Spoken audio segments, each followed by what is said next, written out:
Hi and Assalamualaikum everyone. My name is Wan Nur Shahira binti Ahmad Irani. My student ID is 2023477244 and I'm from AS1161A1. My lecturer is Dr. Siti Hajar binti Alias. As you can see here, these are some of the contents I would be sharing with all of you.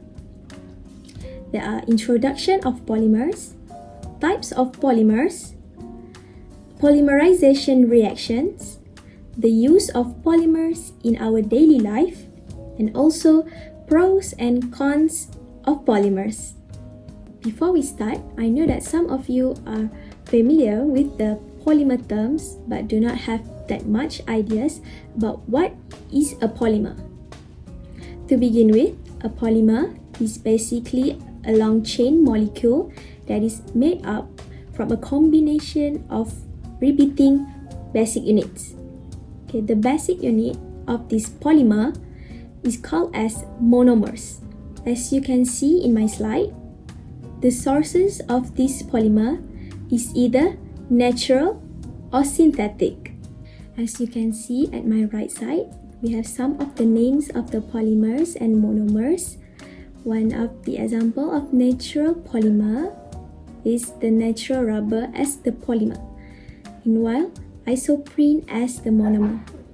For an example, for synthetic polymer, we have polyvinyl chloride as the polymer and vinyl chloride as the monomer. As you can see here, there are examples of natural polymers which are DNA, cellulose, rubber, and also wools. Meanwhile, there are synthetic polymers which are nylon, polyester, Teflon, and epoxy. Next is the types of polymers.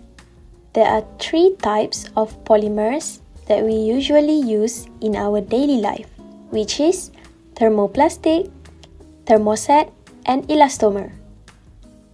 Thermoplastic polymers are polymers that can be repeatedly remolded upon heating and can be recycled. It is basically a polymer that can melt when heated and solidify when they are cooled.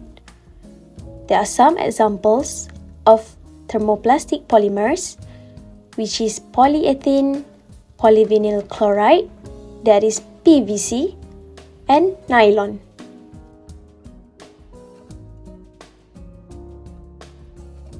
Apart from that, we have thermosetting polymers, which is the polymer that cannot be remolded after heating.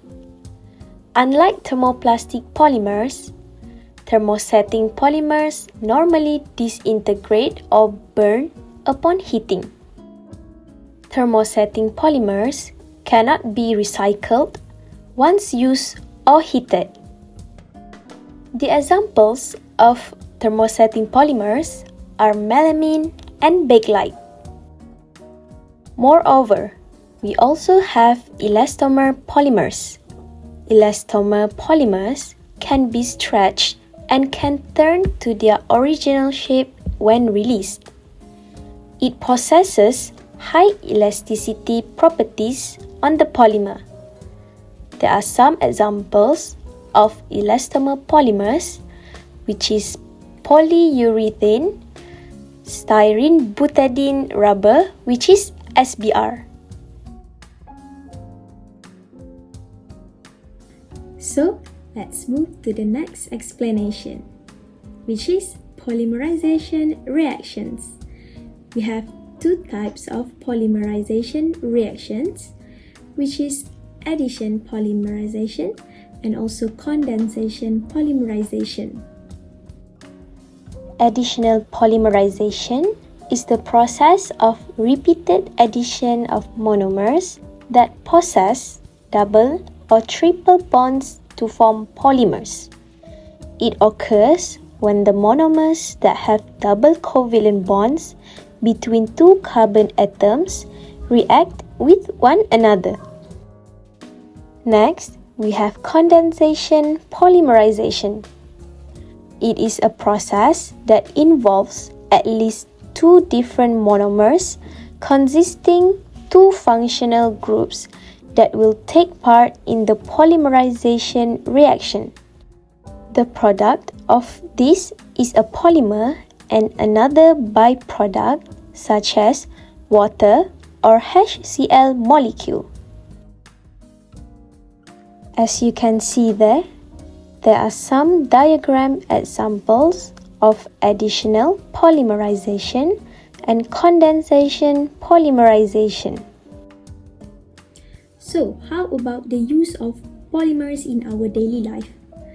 As you can see in my slide, I have included some of the uses of synthetic polymer in our daily life. We have polypropylene, nylon, polyethylene, and also acrylic. For polypropylene, there are various of medical and laboratory apparatus that are made of polypropylene. Next, nylon. Nylon is very important in textile industry as it produces threads for clothes. How about polyethylene? The plastics bag which we are using in our daily life is actually made up of polyethylene. Lastly, the acrylic polymer. We layer the acrylic polymer for roof waterproofing. Moving on to the pros and cons. There are a lot of advantages and disadvantages of polymer usage. One of the biggest advantages of polymers is that they are lightweight. This means that they can be used to make products that are easy to handle and transport, such as plastic bottles or lightweight car parts. Another advantage of polymers is that they are very durable. They can withstand a lot of wear and tear and can last for a long time without needing to be replaced. This makes them a great choice for products that need to be long-lasting. Lastly, polymers are often resistant to corrosion, which means that they can be used in environments where other materials would break down or corrode. This makes them a great choice for products that are exposed to harsh conditions such as automotive parts or outdoor equipment. Meanwhile, the disadvantages of polymers is their impact to the environment. Many polymers are not biodegradable and can take hundreds of years to break down. This can lead to pollution and harm to wildlife. Next, while polymers are durable, they may not be as strong as other materials like metals.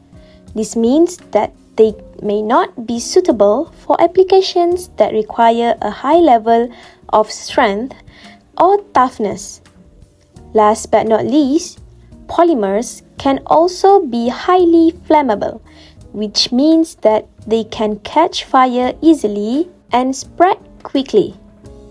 This can be dangerous in certain environments, such as in buildings or on airplanes, as they might easily burn and harm people. Thank you for lending your time. I hope that you would gain some information from my explanation earlier. Bye!